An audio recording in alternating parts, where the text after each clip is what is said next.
So this is day 44, approximately. I have been doing more plumbing. So I got my little manifold set up, and as you can see, I've done apartments 2, 3, and 4. 3 is the one we're currently in, so I have water going to it.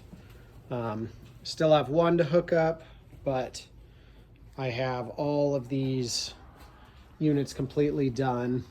So the one I did today pretty much looks just like the other ones, but it's the one that goes all the way back into the far corner. So this one was kind of a big one. Then I had to go up into the showers up in there. So that's what I did.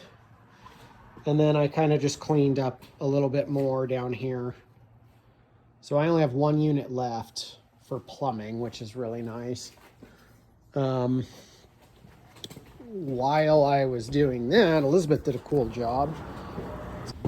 She had a paint refinishing kit.